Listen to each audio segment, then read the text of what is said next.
www.casarema.fr.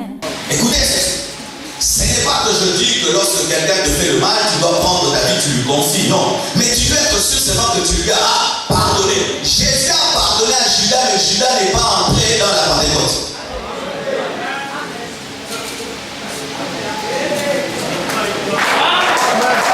Alléluia. J'ai un travailleur qui me vole.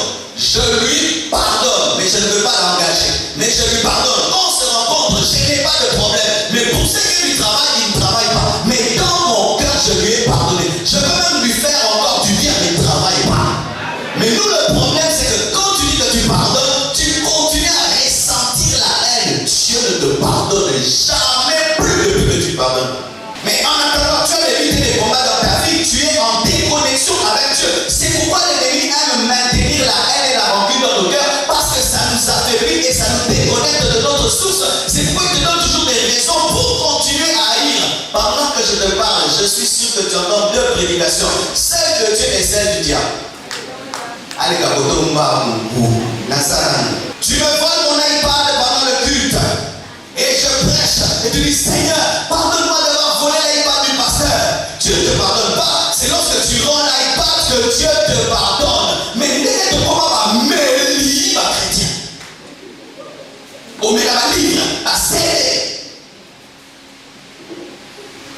Mongo, on met là. Seigneur, pardonne, non, prends l'argent, va rendre. Voici. Comment tu peux apprendre à ne plus faire le mal aux hommes? C'est en demandant pardon à un homme.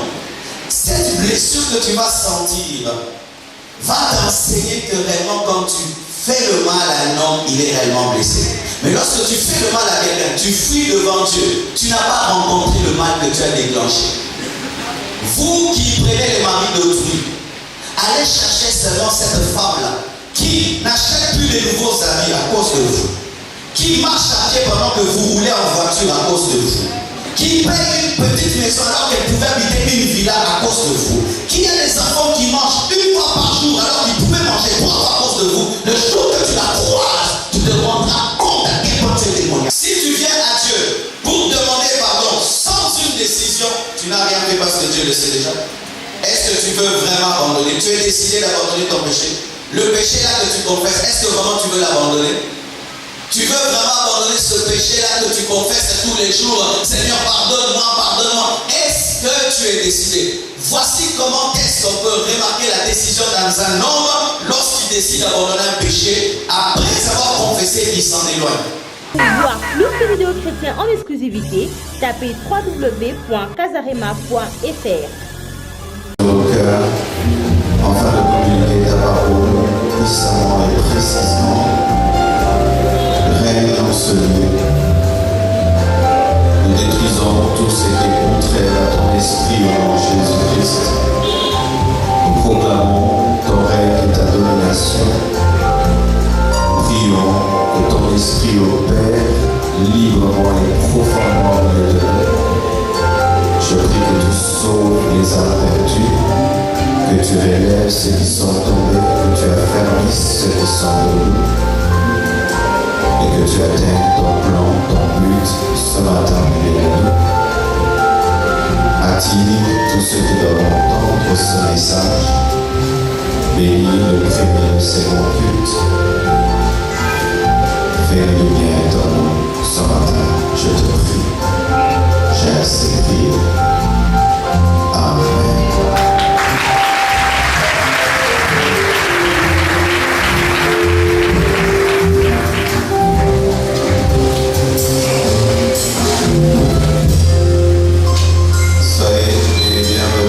Dans la présence de Dieu ce matin. Je vous salue et je suis heureux de vous voir. Nous sommes dans notre culte de sanctification et le thème de mon message ce matin c'est les fausses confessions ou les fausses repentances, les fausses confessions. Nous allons nous tenir debout afin de lire la parole de Dieu. Nous sommes dans Éphésiens 1, verset 4 à 7. Éphésiens 1, 4 à 7. Vous y êtes? Vous y êtes? 1, 2, 3, en lui, Dieu nous a élus avant la fondation du monde pour que nous soyons saints et irrépréhensibles devant lui. Nous ayons prédestinés dans son amour à être ses enfants d'adoption par Jésus-Christ selon le bon plaisir de sa volonté, à la louange de la gloire de sa grâce qu'il nous a accordée en son bien-aimé. Verset 7, très important. En lui, nous avons la rédemption par son sang, la rémission des péchés selon la richesse de sa grâce. Nous lisons 1 Jean 1, verset 9. 1 Jean 1, verset 9. Vous êtes 1 Jean 1, verset 9. Si nous confessons nos péchés, il est fidèle et juste pour nous les pardonner et pour nous purifier de toute iniquité.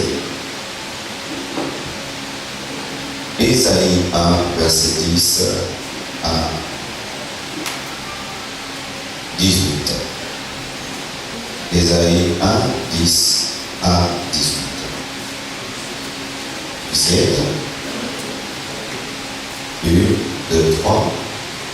Écoutez la parole de l'Éternel, chef de Sodome.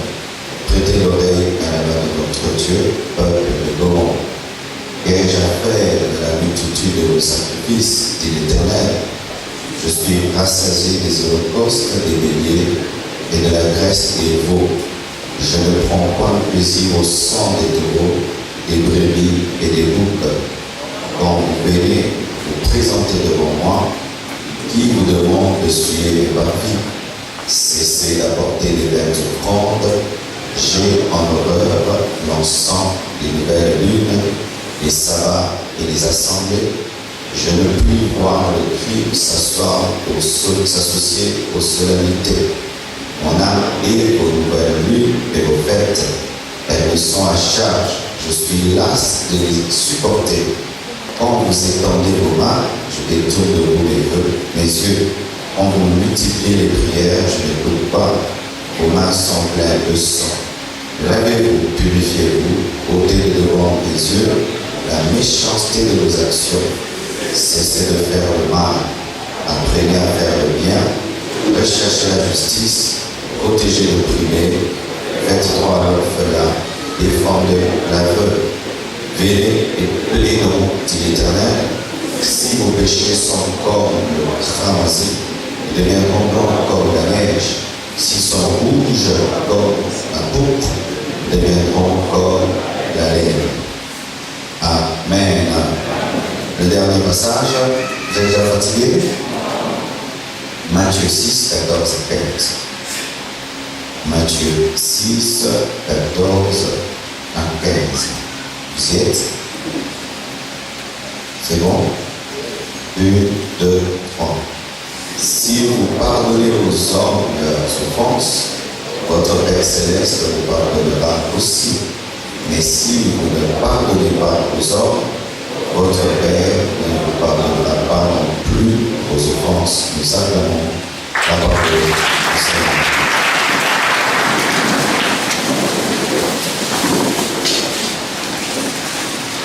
Nous parlons ce matin des fausses repentances, nous parlons ce matin des fausses confessions. Amen. Je ne parle pas de la confession dans le sens de la déclaration de la foi où tu déclares des choses pour que Dieu les accomplisse dans ta vie, mais je parle de la confession dans le sens où un homme révèle à Dieu ses péchés. Amen. C'est dans ce sens que nous parlons de la confession. Mais nous allons plus parler des fausses confessions, des fausses repentances, parce que la plupart des temps, les gens pensent qu'ils confessent bien, alors qu'ils confessent mal. Ils pensent qu'ils sont pardonnés lorsqu'ils le confessent alors qu'ils ne sont pas pardonnés. Il ne suffit pas seulement que tu dises à Dieu pardonne-moi pour que tu sois pardonné. Beaucoup de gens croient qu'il suffit seulement qu'ils disent Seigneur pardonne-moi et ils sont pardonnés comme nous avons l'habitude de dire je m'excuse et nous sommes excusés. Ce n'est pas cela.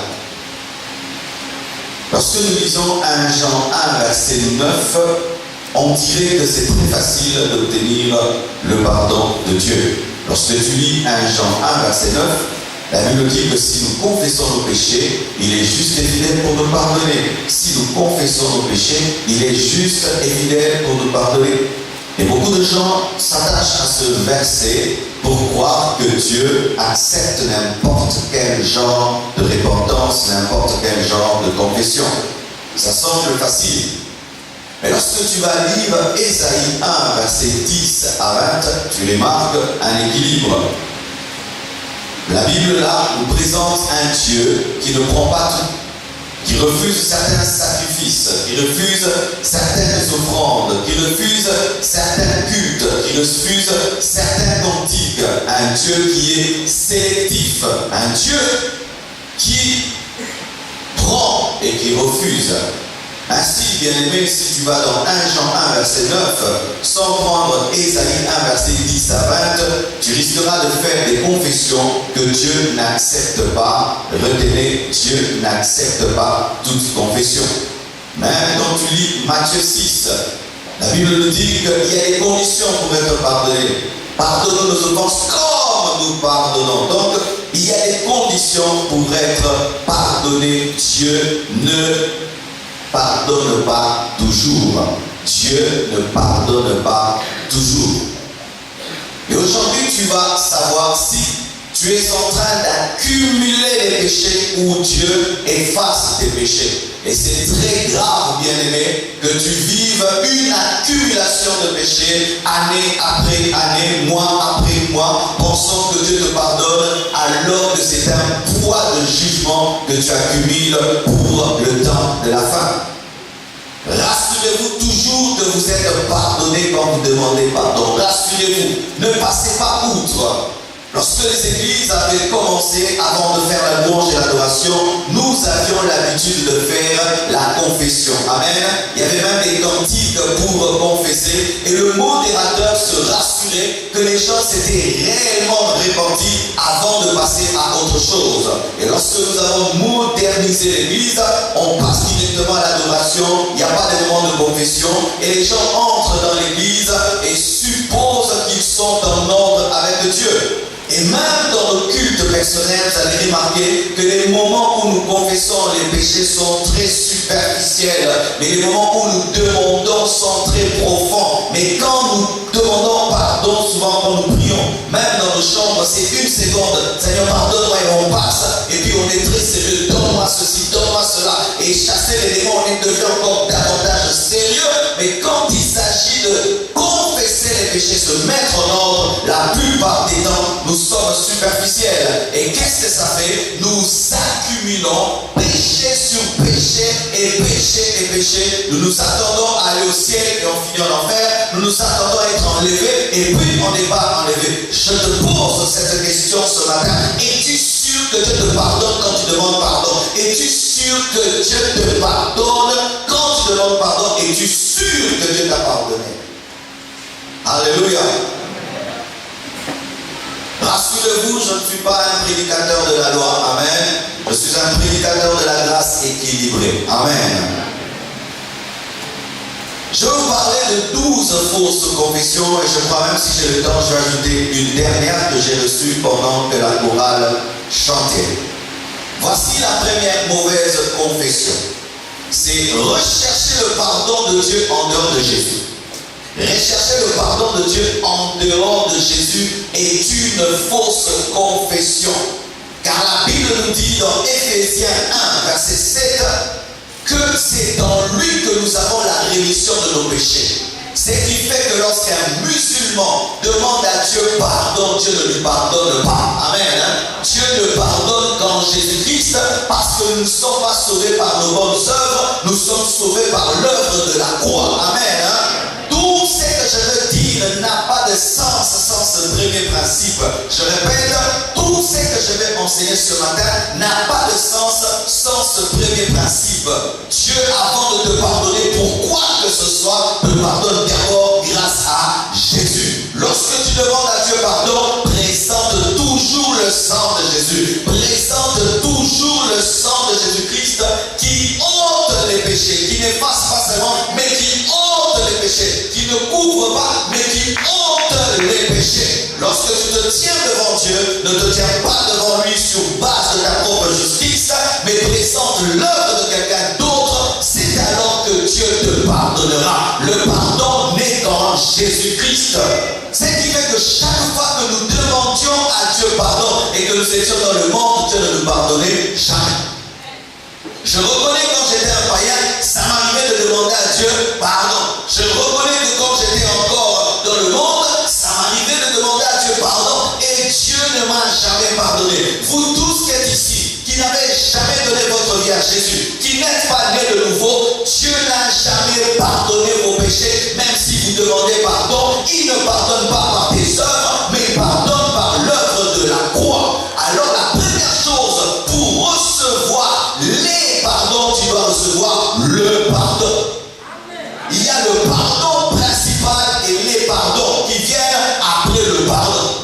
Je crois en Jésus, je suis pardonné, j'entre dans le grand pardon, mais dans ma marche avec Dieu, il m'arrive de pécher, je reçois les pardons après avoir reçu le pardon.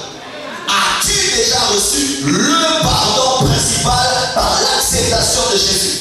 Et une deuxième chose, lorsque même tu es en Christ, ne pense jamais que Dieu te pardonne à cause de tes jeûnes, à cause de tes prières. Il te pardonne grâce à Jésus. Amen. Même si tu jeûnes, c'est pourquoi je dis que dans le Nouveau Testament, on ne jeûne pas pour être pardonné. Je dis dans le Nouveau Testament, on ne jeûne pas pour être pardonné. C'est dans la loi qu'on jeûnait pour être pardonné, mais dans le Nouveau Testament, Jésus a tout accompli, de sorte seulement que tu demandes pardon par tes paroles et tu es pardonné. Dans le Nouveau Testament, on ne donne pas l'offrande pour être pardonné. On ne donne pas l'offrande pour être pardonné. Si un jour je prêche ici, je dis pour que Dieu vous pardonne, mettez $100, donnez l'offrande de rachat. L'offrande de rachat n'est pas biblique dans le Nouveau Testament. Jésus-Christ a tout payé pour que tu sois pardonné.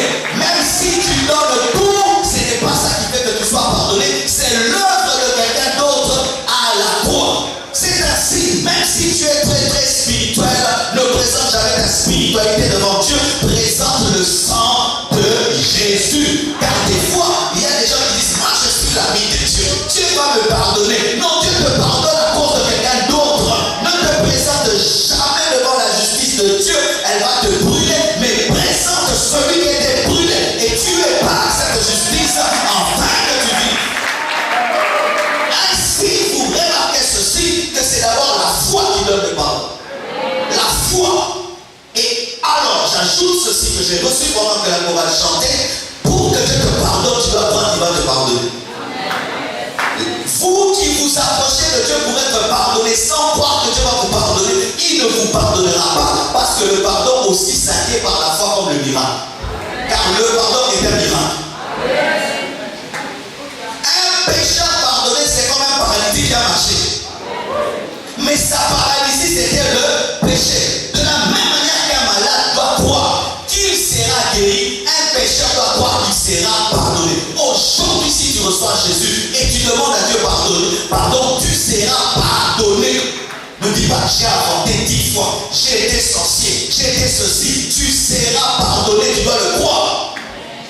Pourquoi est-ce que les gens ne se répandent pas? Parce qu'ils ne croient pas que Dieu va pardonner. Mon péché est grand, mon péché est grave, mon péché est terrible. Dieu ne me pardonnera pas. Comme tu ne crois pas, il ne te pardonnera pas. Je vais te donner une preuve que tu ne crois pas que Dieu te pardonnera.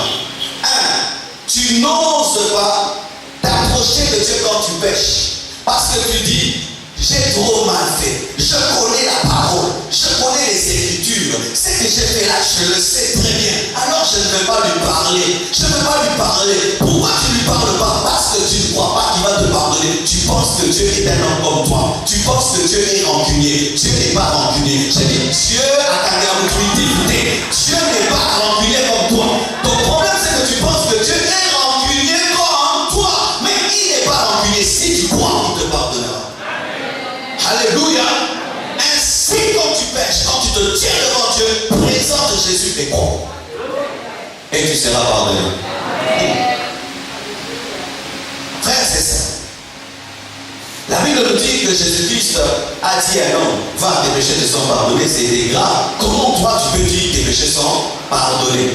Il aurait même fallu que Jésus dise, paralytique marche. Mais quand il a opéré dans la dimension du pardon, il a dit, ah, tu es Dieu. Oui, bien aimé, douter du pardon de Dieu, c'est douter que Jésus est Dieu. Si tu crois que Jésus est Dieu, présente-toi au nom de Jésus. Tu n'as pas besoin de sentir où est-ce qu'on t'a lavé, mais tu dois croire. Tu n'as pas besoin de voir comment est-ce que tes péchés sont effacés, tu dois croire. Écoutez encore, même quand tu demandes à Dieu pardon, même si tu continues à sentir la culpabilité, crois que Dieu est pardonné parce que tu n'es pas pardonné par tes sentiments. Oh, ce ne sont pas tes émotions qui sont mortes à la croix, mais c'est Jésus.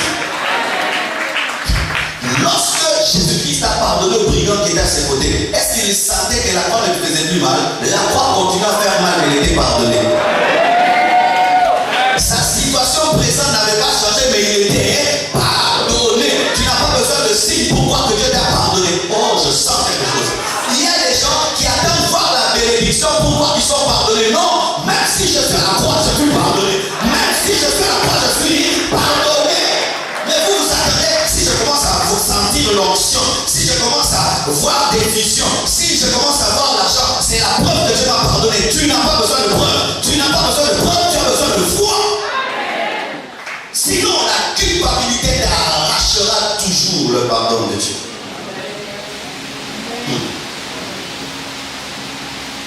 Deuxième mauvaise ou troisième mauvaise manière de confesser, c'est confesser ses péchés avec des prisonniers dans ton cœur.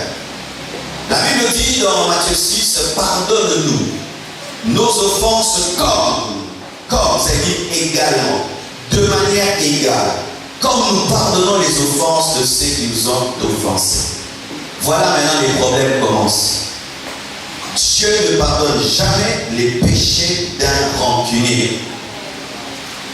Vous tous ici qui avez un ennemi, rien qu'à cause de ce seul ennemi à qui vous n'avez pas pardonné, depuis que vous avez eu cet ennemi-là, Dieu a cessé de vous pardonner. C'est grave. Certains ici ont 3 ans d'inimitié avec quelqu'un, d'autres 10 ans d'inimitié avec quelqu'un. Ou si tu vois la personne, tu ne lui parles pas. Tu vois la personne, tu ne lui causes pas. Tu vois la personne qui ressent des ressentiments. Et chaque fois tu cherches à te venger, bien aimé, depuis ce jour-là, Dieu ne te pardonne plus. Pourquoi? Il ne te pardonne pas comme toi aussi tu ne pardonnes pas. Si tu veux recevoir le pardon de Dieu, sème ton pardon. On nous dit seulement de s'aimer l'argent. S'aimer aussi le pardon, vous récolterez les pardons. Oh, s'aimer le pardon, vous récolterez le pardon. S'aimer le pardon, vous récolterez le pardon. Mais si vous s'aimez la rancune, vous récolterez la rancune. Cet ennemi que tu as en toi, c'est ça ton plus grand problème. Et écoutez, la Bible nous dit que nous sommes les temples du Saint-Esprit. Et la Bible dit aussi que nous sommes les brebis du Seigneur. Maintenant, si un temple garde en lui une brebis, ce temple sentira quoi? Le temple va sentir la brebis. Et quand les gens viendront prier, ils vont entendre la voix de la brebis. Tu es le temple de Dieu, tu devais être un lieu de prière, mais quand les gens viennent prier, ils entendent le bêlement d'une brebis. Et l'odeur d'une brebis, au lieu de sentir l'odeur de l'encens. Tu deviens une prison au lieu d'être un temple. Quelqu'un est prisonnier dans ton cœur. Tu as de la haine contre quelqu'un. Depuis que tu as de la haine contre quelqu'un, Dieu ne te pardonne plus. Fais tout ce que tu veux. Jeûne, prie, donne l'offrande, la dîme.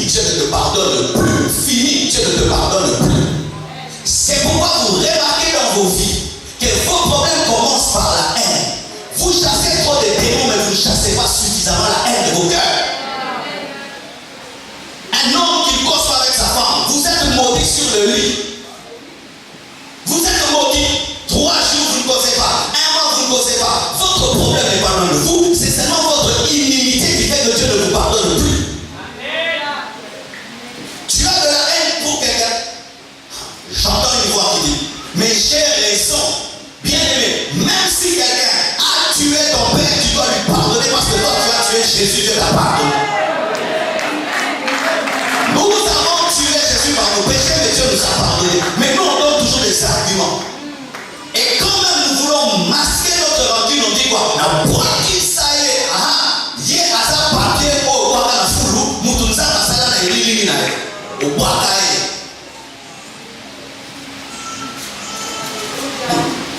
Écoutez, ce n'est pas que je dis que lorsque quelqu'un te fait le mal, tu dois prendre ta vie, tu lui confies, non. Mais tu dois être sûr seulement que tu lui as pardonné. Jésus a pardonné à Judas, mais Judas n'est pas entré dans la Pentecôte.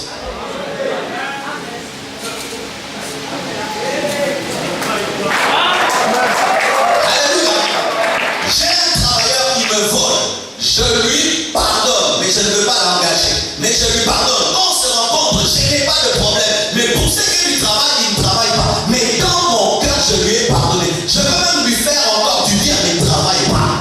Mais nous, le problème, c'est que quand tu dis que tu pardonnes, tu continues à ressentir la haine. Dieu ne te pardonne jamais plus depuis que tu pardonnes.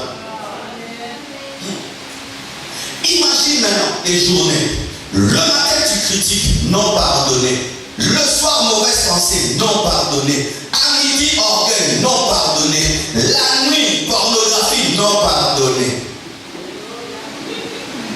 2 heures du matin, tu découches, adultère, non pardonné. Ça te fait combien d'années de non pardonné? Combien d'années? Combien d'années? Et une telle personne ira au ciel, une telle personne sera enlevée. Vous êtes en train d'attendre l'enfer sur les chaises des églises. Oui, c'est ce qui arrive au Congo. Les gens attendent l'enfer sur les chaises des églises. Pourquoi? Ils veulent servir Dieu selon leurs principes. Moi, je veux prier. Toi, je ne m'occupe pas de toi. Jésus-Christ avait une croix horizontale et verticale. Verticale, connexion entre Dieu et les hommes. Horizontale, connexion entre les hommes entre eux. Le christianisme, ce n'est pas seulement avoir une relation avec Dieu, c'est avoir une relation avec ses frères. Mais si toi seulement moi Dieu, non, est-ce que tu as déjà vu Dieu? Qui a déjà vu Dieu ici? Qui lève les mains qu'on puisse l'adorer? Celui qui a déjà vu Dieu qui se tient ici. Mais j'ai vu Dieu au travers de Papa Odon, au travers de Sion, j'ai vu Dieu. Comment tu peux dire que tu aimes un Dieu que tu n'as pas vu alors que tu n'aimes pas son image? Je mets des affiches sur le boulevard et je vois quelqu'un en train de déchirer mon affiche. Je ne dis pas de problème, ce n'est que mon affiche. Mon affiche, c'est mon image. Mais toi, tu déchires l'affiche de Dieu et tu dis que tu es pour la croissance de Dieu. Toi, tu t'occupes pas des images de Dieu, tu les brûles, mais tu dis la croissance va réussir. Tu dis, pasteur, je soutiens ta croissance, mais je brûle les affiches. Est-ce que ma croissance va réussir? Moi, Dieu, je sers Dieu pour les âmes, les âmes, les âmes, les âmes, c'est l'âme-là que tu ne pardonnes pas. Aujourd'hui, si vous voulez te pardonner, vous allez appeler après le culte. Je te pardonne. Écoutez-moi.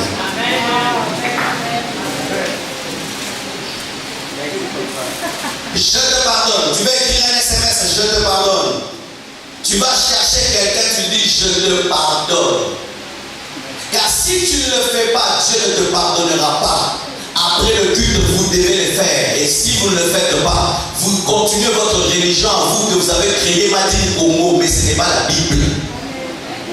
Si aujourd'hui vous voulez être pardonné, vous devez pardonner aujourd'hui. Tu veux te pardonner aujourd'hui, pardonne aujourd'hui. Tu veux te pardonner dans 5 mois, pardonne dans 5 mois. Tout dépend de toi. Mais en attendant, tu as évité des combats dans ta vie, tu es en déconnexion avec Dieu. C'est pourquoi l'ennemi aime maintenir la haine et la rancune dans nos cœurs, parce que ça nous affaiblit et ça nous déconnecte de notre source. C'est pourquoi il te donne toujours des raisons pour continuer à haïr. Pendant que je te parle, je suis sûr que tu entends deux prédications, celle de Dieu et celle du diable. Allez, Kabotomba, Nasaran.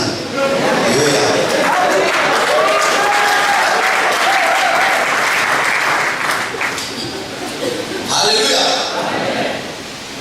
Tu dois pardonner. Tu dois réparer avec les hommes. La Bible nous dit que lorsque Jésus-Christ est entré dans la maison de Zachée, Zachée a dit, si je prie le bien de quelqu'un, je vais lui rendre au quadruple. Pour que Dieu te pardonne, tu dois pardonner aux hommes, mais tu dois aussi arranger avec les hommes. Tu me fais du mal, tu me gifles, et moi je pleure. Mais je te vois là en train de dire, Seigneur, pardonne-moi, parce que j'ai giflé le pasteur. Je dis, non, tu n'as pas giflé Dieu, tu m'as giflé moi. Viens me demander à moi pardon. Des fois, nous faisons le mal aux hommes, et puis on va leur dire, Seigneur, pardonne-moi. Non, moi aussi, demande-moi pardon. Tu voles, tu demandes à Dieu pardon. Va rendre ce que tu as volé. Allez rendre ce que vous avez volé. Si tu ne rends pas ce que tu as volé, Dieu ne te pardonne pas. Tu me voles mon iPad pendant le culte. Et je prêche. Et tu dis, Seigneur, pardonne-moi d'avoir volé l'iPad du pasteur. Dieu ne te pardonne pas. C'est lorsque tu rends l'iPad que Dieu te pardonne. Mais n'est-ce pas comment me livre chrétien. Au méga livre, à céder. Mongo, on met là.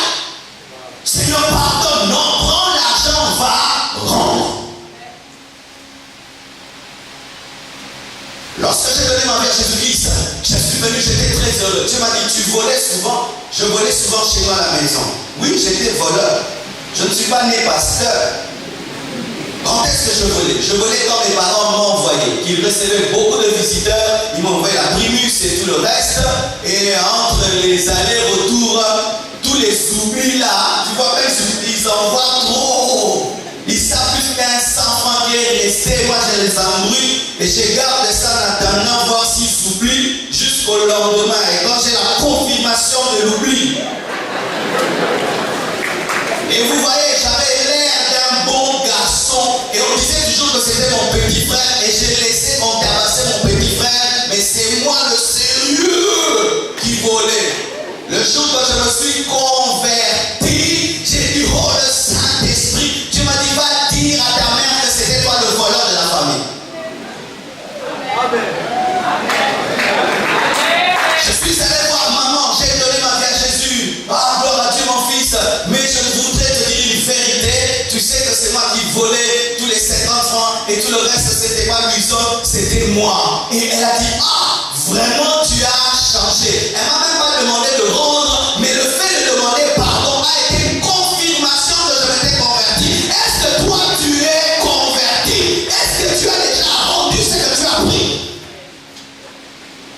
Il y a le principe de la restitution dans le pardon. Le principe de la restitution dans le pardon. Il y a le principe de la restitution dans le pardon. Tu te convertis. Tu sortais avec un mari d'autrui qui t'a acheté une voiture, qui t'a acheté une maison. Le jour que tu te convertis, tu dois rendre à la première femme sa voiture et sa maison parce que c'était son argent que tu as détourné. Tu veux quitter la compassion? La porte est ouverte. Je ne vais pas vous mentir. Au dernier jour, vous saurez les cadeaux d'Adam. Les cadeaux d'Adam sont des malédictions dans vos maisons. Comment est-ce que Dieu va te pardonner? Tu m'as volé ma maison. Tu m'as volé ma maison et tu vas prier. Non, prends ma maison. Rends-moi ma maison. Zachée a dit, je ne rendrai pas ce que j'ai pris. Voilà. Si la personne à qui tu as volé est morte et qu'il n'y a pas mal de lui rendre, va même dans une église d'or. Alléluia. Vous rendez compte alors que nous blaguons avec le pardon. Tu fais pleurer quelqu'un, mais tu es en train de pleurer devant Jésus. Non, va pleurer devant lui. Tu voles à quelqu'un, va lui rendre, va restituer. Tu blesses quelqu'un, va reconnaître que tu l'as blessé. Parce que nos péchés ne sont pas que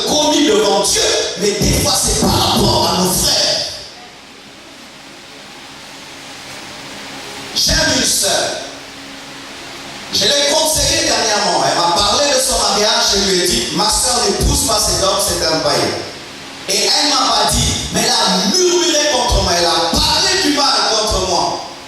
Mais après, elle a continué cette relation, ils ont fini par se séparer. Elle m'a écrit de Paris pour me dire, pasteur, pardonne-moi, j'avais murmuré, j'avais mal parlé. Elle avait compris que ce n'était pas seulement qu'un péché contre Dieu, mais contre son frère. Est-ce que vous demandez à vos frères et sœurs pardon? Orgueilleux devant les hommes, humble devant Dieu. Tu es un orgueilleux devant Dieu. C'est facile de s'agenouiller devant un Dieu qu'on ne voit pas. C'est facile de s'agenouiller devant un Dieu qu'on ne voit pas et demander des pardons, des choses qu'on a faites aux autres. Mais lorsque tu peux t'humilier devant un homme que tu vois au nom de Dieu, alors là tu es spirituel.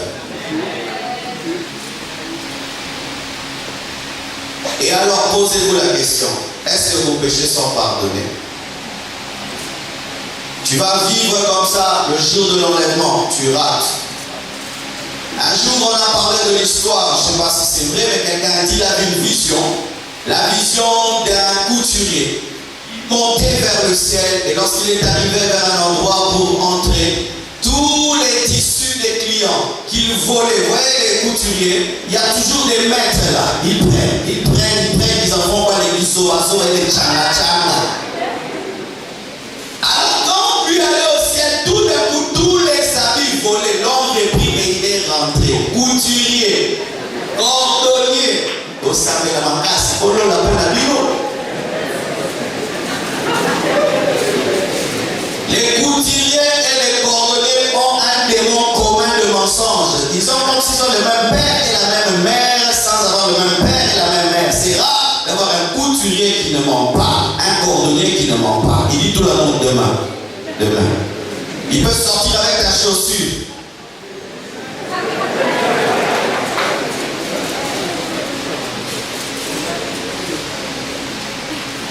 Voici comment tu peux apprendre à ne plus faire le mal aux hommes.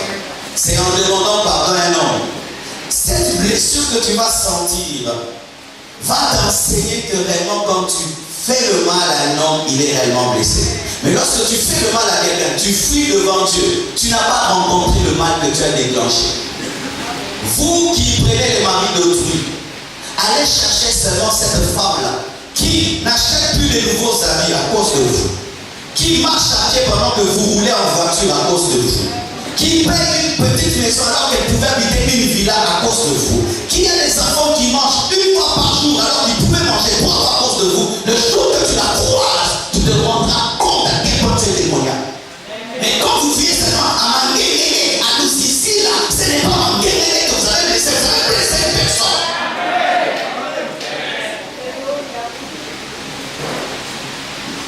Alléluia. Une autre manière de mal confesser, c'est confesser sans tristesse. Confesser sans tristesse. David dit dans le psaume 51, verset 17, les sacrifices qui sont agréables à Dieu, c'est un esprit brisé. Oh Dieu, tu ne dédaignes pas un cœur brisé et contrit. Un homme qui demande à Dieu pardon sans un cœur brisé et contrit n'est pas pardonné. Il y avait un temps une chanson qu'on chantait à l'église. Tu balais le...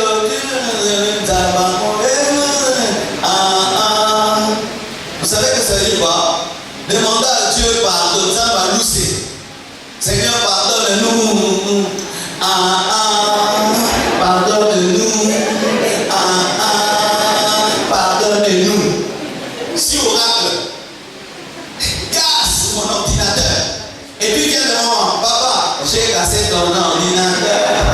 Pardonne-moi.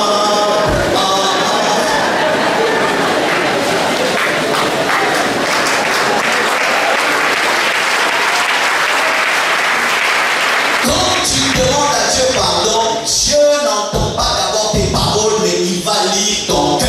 Quand tu demandes à Dieu pardon, Dieu ne lit pas tes paroles, mais d'abord ton cœur. Est-ce que son cœur est brisé et touché? C'est ce que Dieu cherche d'abord. La tristesse, la révélation d'une vraie repentance se manifeste dans la tristesse. Seigneur, pardonne-moi, j'ai encore fait.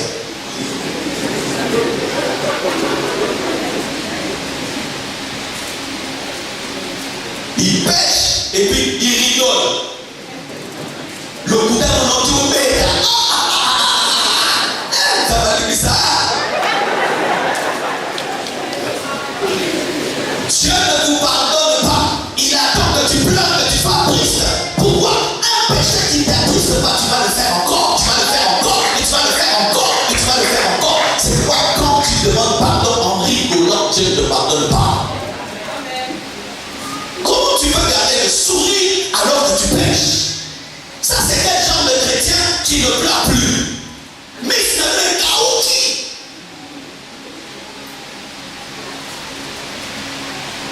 Ça va lui dire. Comme ça.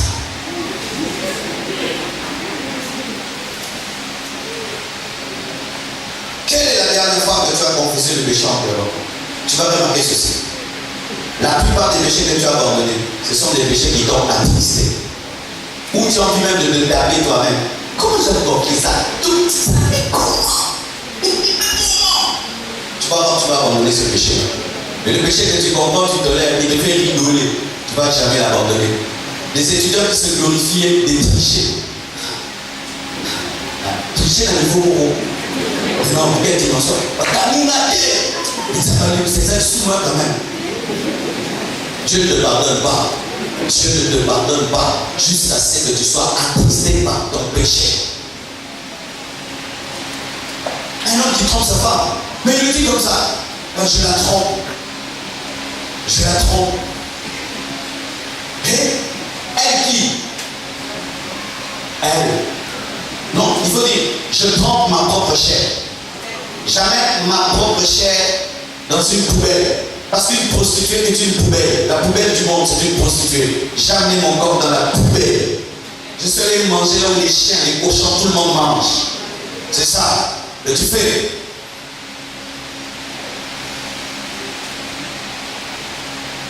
Si tu pédé. Ah, tu es pédé. Qui pédé yo. Tu couches avec un homme comme toi. Tu couches avec une femme comme toi. Et tu trouves que non. Tu trouves normal de coucher avec un homme comme toi, une femme comme toi. Et tu n'as aucune tristesse. Ça fait un peu genre des péchés cool aujourd'hui. Ainsi vous priez les années après années, Dieu ne vous pardonne pas. Vous attendez le ciel, vous irez en enfer.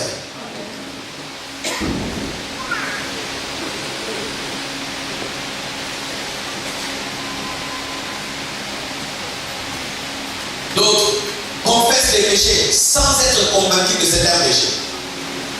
Ça, c'est un secret qu'un serviteur de Dieu m'avait révélé. Et c'est bien de partager la parole de Dieu avec ses frères, ses sœurs.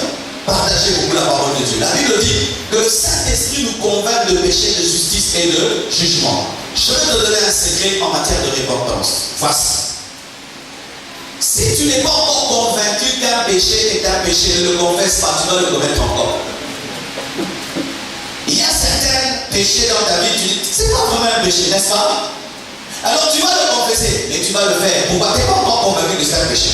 Je donne un exemple d'un péché au Congo. Les nivets, amen. Les nivets au boulot. C'est un péché?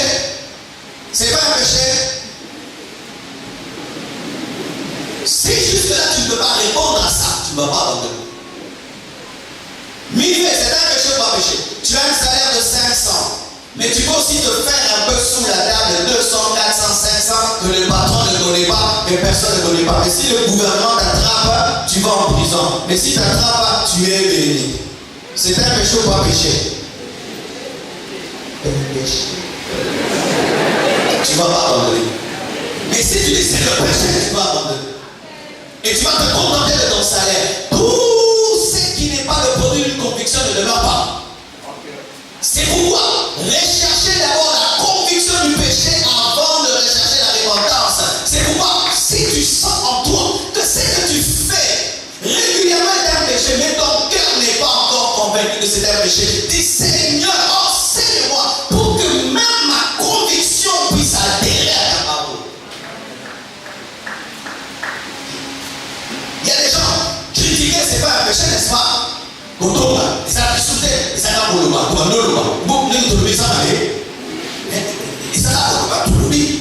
Mais va demander aux enfants que tu es tué parce qu'ils ont insulté la calvitie d'Élysée, ils vont te dire que c'est un péché.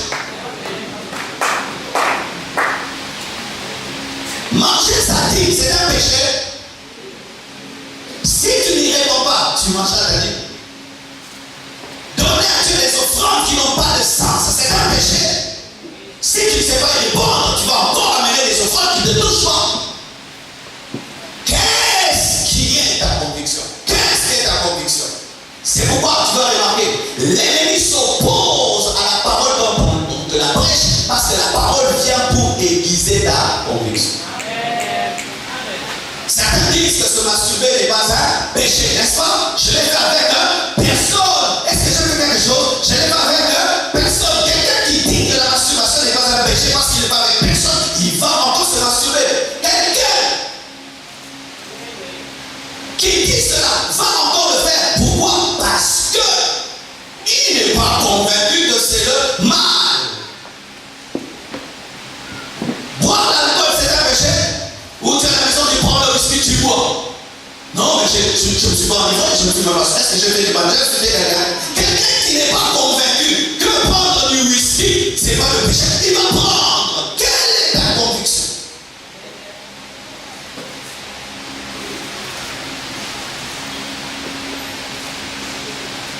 La sommation de tes convictions fera ta sanctification.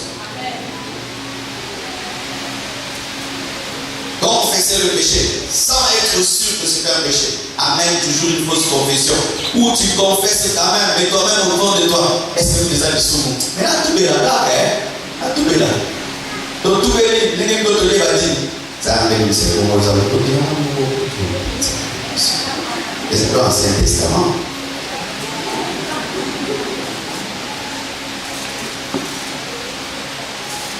Confesser ces péchés sans la volonté de les abandonner. C'est-à-dire que tu es convaincu que c'est le péché, mais qu'il n'y a pas de décision. La Bible dit, celui qui confesse son péché et qui l'abandonne obtient miséricorde. Beaucoup de gens ont des larmes de crocodile lorsqu'ils demandent pardon. Ils viennent ici, ils pleurent, mais aucune décision. Il pleure, mais aucune décision. Il est convaincu que c'est le péché, mais il n'y a aucune décision. Il pense que la confession, c'est informer à Dieu ses péchés. Non, confesser, c'est informer et décider parce que Dieu le sait déjà. Si tu viens à Dieu pour demander pardon sans une décision, tu n'as rien fait parce que Dieu le sait déjà. Est-ce que tu veux vraiment abandonner? Tu es décidé d'abandonner ton péché? Le péché là que tu confesses, est-ce que vraiment tu veux l'abandonner? Tu veux vraiment abandonner ce péché là que tu confesses tous les jours? Seigneur, pardonne-moi. Est-ce que tu es décidé? Voici comment est-ce qu'on peut remarquer la décision dans un homme lorsqu'il décide d'abandonner un péché. Après avoir confessé, il s'en éloigne. Il évite cela. Il s'en éloigne. Pourquoi? Il n'a pas seulement informé, mais il a aussi décidé. Il commence à chercher les voies et moyens pour s'en échapper. Il s'en éloigne. Mais si après avoir confessé, tu ne t'éloignes pas, tu n'as pas décidé, Dieu ne t'a pas pardonné. On prêche ici contre l'impudicité. Quand on dit Amen, tu demandes pardon. Mais la première chose après le culte, allô? Osa, Tokutan. Est-ce que tu as vraiment confessé? Pendant que tu parles, quelle est la décision au fond de toi? Comment est-ce qu'un homme peut arriver à confesser un péché sans décision? Vous savez comment? L'homme arrive à confesser un péché sans décision lorsqu'il devient religieux. Pourquoi? La confession ne fait partie d'une routine spirituelle dans sa prière. C'est l'heure maintenant de confesser mes péchés avant de demander Seigneur, pardonne-moi. Pourquoi? Seulement pour calmer sa conscience. Mais au-dedans de lui, il n'y a pas de décision. Pour passer à une autre étape, là où il est vraiment convaincu, demander, chasser les démons, chercher l'onction. Mais là, quand il demande pardon, aucune décision. C'est ce qui fait que quelqu'un fasse 50 ans de Seigneur qui ne change pas parce qu'il fait que confesser des choses sans décider.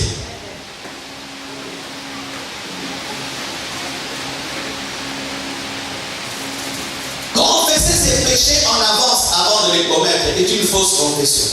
Nzambali bisangai maloba na kolobela yo. Nzambali bisanga biloko na kosala ye. C'est-à-dire il a déjà pris des crédits, des unités de pardon qu'il va maintenant utiliser. C'est que je vais te faire. Oh, que Dieu me pardonne. Que Dieu me pardonne. C'est que je vais te faire. Que Dieu me pardonne. C'est que Dieu. Il programme son péché et il programme sa repentance. Il dit, ça les sous de la petite retraite, ça va restaurer. Oui, bazar.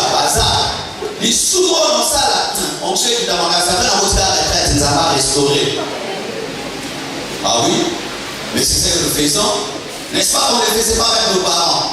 Je veux faire ceci, papa va se fâcher, mais à la fin il me pardonnera. Tu le fais, et quand il parle, tu sais déjà, il a commencé. Toi, tu supportes seulement. Toi, maintenant tu connais un visage que lui fait toujours. Quand il regarde ce visage, toi sors là. Et vous pensez que Dieu est comme papa. Dieu est le Saint Dieu, le Dieu parfait, qui a tué son propre fils pour les péchés des autres. C'est ça le problème des enfants gâtés. Chers enfants gâtés, Dieu n'est pas un père qui gâte ses enfants. Jésus est mort parce qu'il a porté les péchés des autres. Mais nous pensons que Dieu continuera toujours à nous supporter. Je vais pécher qui me pardonne, c'est que je ferai. Il a une gourde de sang de Jésus-Christ portative. Le sang de Jésus devient une douche. Qui d'entre vous, parce qu'il a un pneu de réserve, va chercher une route rocailleuse, fait le pneu et tester si c'est un 4x4? Qui d'entre vous dit, Pina réserve, on a salé la côté, on a mis la ma boule les acototes. Ben, qui les acototes, on a mis la pine, on a mis la somme, on a mis la pine, on a mis la qui est au sac. Ok, on a la pine, ici, on va couler.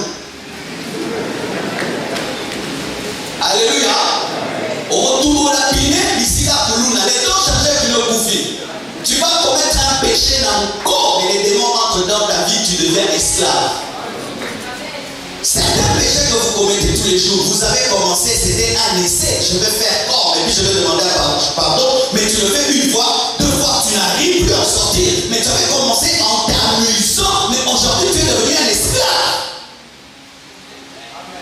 L'homme aujourd'hui qui court, qui abandonne sa femme, n'a pas commencé comme ça. Il a dit je vais faire comme mes amis. Il est sorti une fois, et puis il est revenu deux fois, et puis un mois, et puis les amis ont déménagé, puis le corps a déménagé. On ne joue pas avec la mort, on ne joue pas avec le poison, on ne joue pas avec la mort. Où tu dis je vais prendre du poison, mais je vais prendre un antidote. Ça va aller, ça va aller sous mon salle. Et bon, c'est beau. Vous allez faire tout de là. J'aime votre calme ce matin. Amen.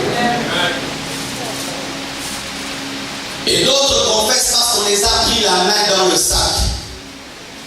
Ce mot calme, pour calmer. La Bible nous dit lorsque Israël est allé en guerre contre Aïe, il a perdu la guerre.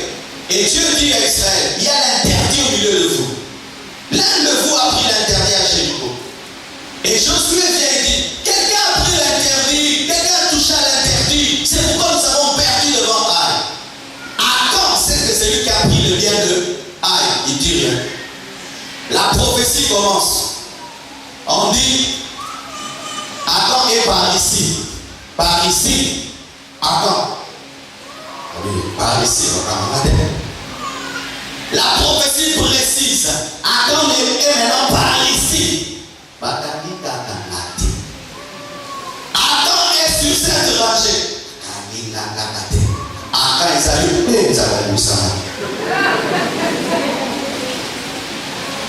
Les gens qui confessent que si on les attrape, tant qu'on ne l'attrape pas, ils continuent à pécher. Il faut qu'on l'attrape, la main dans le sac, en train de commettre le péché, là il commence à pleurer. Des fausses repentances. Des fausses repentances. Et sache que s'il faut qu'on t'attrape pour que tu puisses te repentir, Dieu va t'humilier. La Bible nous dit que Adam est mort, lui et toute sa famille, parce qu'il a attendu qu'on l'attrape pour se repentir. Vous qui attendez qu'on vous attrape, on vous attrapera. Parce que c'est ce que vous voulez, on vous attrapera. Ceux qui attendent d'être attrapés pour se repentir sont toujours attrapés. On t'attrapera. On t'attrapera. On finira. Mais ceux qui n'ont pas besoin d'être attrapés pour se repentir, Dieu les amène à la repentance avant qu'on les attrape. Et c'est honteux que ta femme vraiment t'attrape avec un SMS d'une autre femme. Que c'est honteux, on t'attrape en train de voler, on t'attrape en train de voler. Je te dis toujours, arrête de voler, arrête de voler. On t'attrape en train de tricher, on t'attrape en train de critiquer. Et c'est comme nous autres, nous ne sommes pas maudits. C'est comme elle.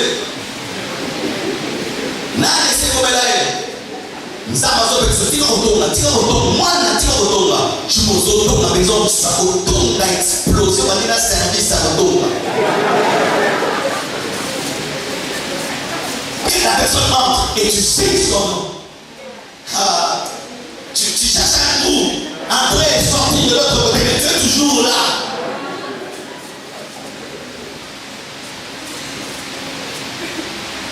On t'attrapera. Un jour, j'ai parlé du mal d'un homme de Dieu. J'ai parlé du mal. Donc, je parlais du mal de lui. Ses soeurs et ses frères priaient à l'église. Ils sont allés le dire. Aujourd'hui, le pasteur t'a tué. Il a dit, tu es un faux prophète. Pourquoi tu t'appelles comme ça? Parce qu'au début du ministère, j'étais terrible. Vous êtes venu à temps. Une bonne période. Et je voyage à Matadi. J'arrive à Matadi, je prêche. Et puis quand je vais là-bas, je rencontre cet homme-là que j'avais cassé. Il prêchait tout. Et puis après, on nous a reçus chez le pasteur. Et on était assis avec lui sur une table. Pendant qu'on s'assied en train de causer, il m'a ajouté, ma sœur, oui, tu sais que mes soeurs prient chez toi. Ah, non, ok. Et tu sais, le jour-là, tu m'avais cassé. Où tu avais dit ça clairement, pourquoi je m'appelle comme ça. Mais ça, c'était là, ils m'ont dit, tu sens que ces phrases-là, c'est moi. Maintenant, je vais t'expliquer pourquoi on m'appelle comme ça. Les gens pensent que je me suis donné un titre d'orgueil. Non. C'est parce que je suis grand de taille. Et alors, il y a un prophète qui est venu des États-Unis pour m'indiquer, il disait le big là, le big là, le big. C'est pour ça que tout le monde m'appelle big. Je ne me suis jamais donné ça. C'est un surnom qui est tombé sur moi comme fils du tonnerre, Pierre, fils du tonnerre. Et puis il dit, si tu veux la guerre, on va faire la guerre. Mais un micro comme ça, mais on va me tuer. Qu'est-ce que je pouvais faire? Je lui ai présenté mes excuses, mais plus que ça, la lapide. Yo, Kokola, Papa Okanayo, Papa Okanayo, Papa Okanayo.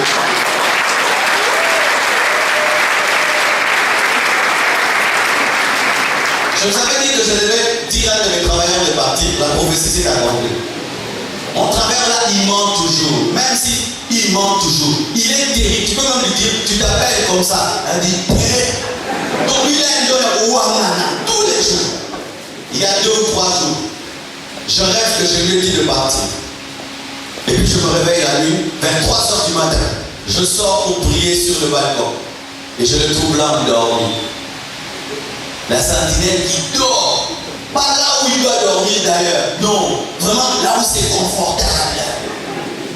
Et cette fois-ci, je ne parle pas. Si je parle, je suis resté là.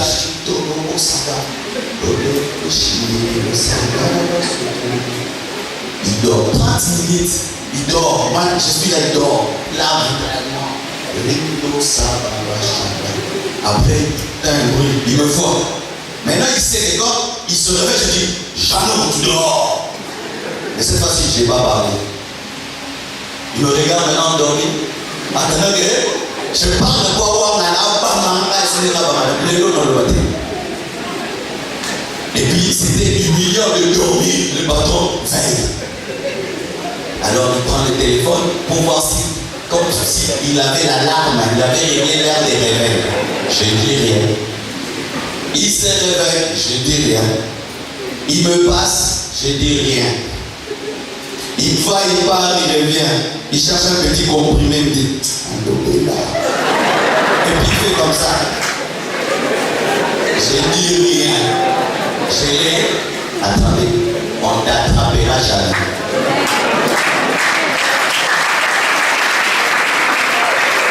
Jeannot, on t'attrapera. Chacun est Jeannot à sa manière.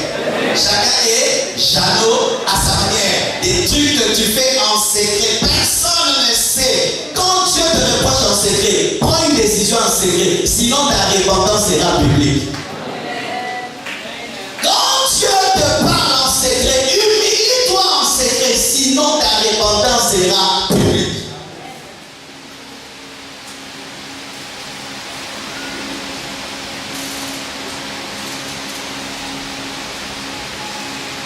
Ceux qui confessent leurs péchés seulement pour retrouver leur élévation, leur position et non par souci de leur communion avec Dieu font des fausses confessions.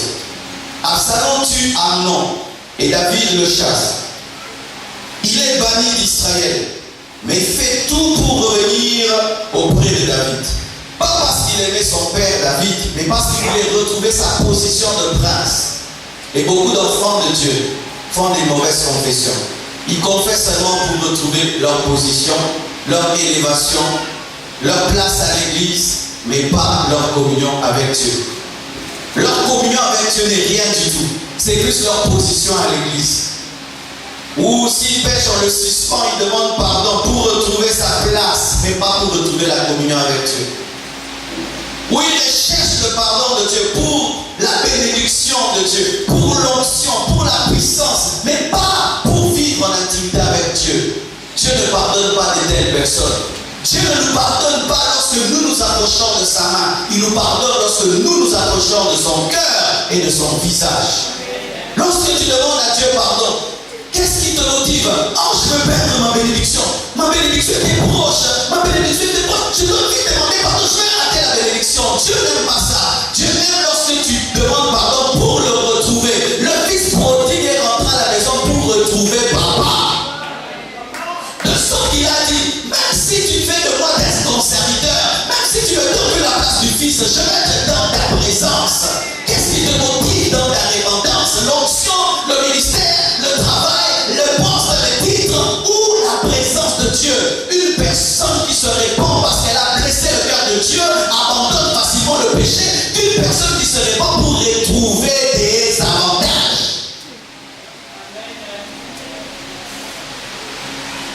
Est-ce que vous ressentez le cœur de Dieu quand vous péchez? La tristesse que vous déclenchez dans le cœur de Dieu, la tristesse du Saint-Esprit. Une personne qui ressent la tristesse du Saint-Esprit se répand parce qu'elle ne supporte pas de sentir que le Saint-Esprit est triste.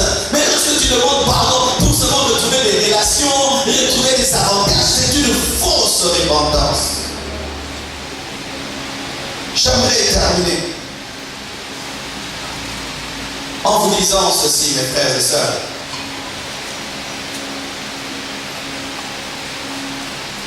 Il est possible de se tromper, oui, de se tromper sur le pardon de Dieu.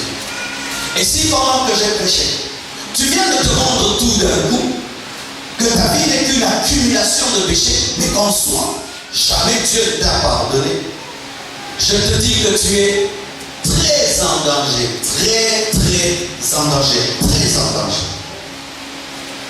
Et je sais que tu attends que je fasse un appel, et je vais le faire. Mais ne venez pas devant par habitude, ni par émotion. Ou vous avez une émotion pendant la prédication, mais après, vous ne prenez aucune décision. Arrêtez de vous habituer à demander à Dieu pardon. Prenez des vraies décisions. Votre salut en dépend. Votre salut en dépend. Je vous dis, votre salut en dépend.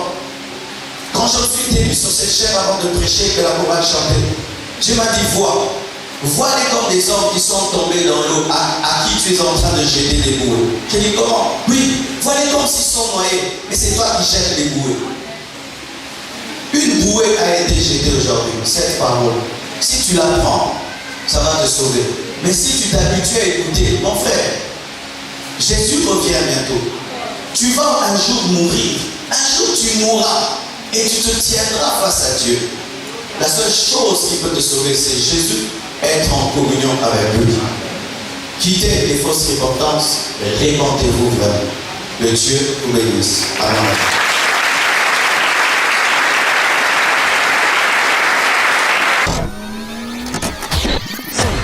www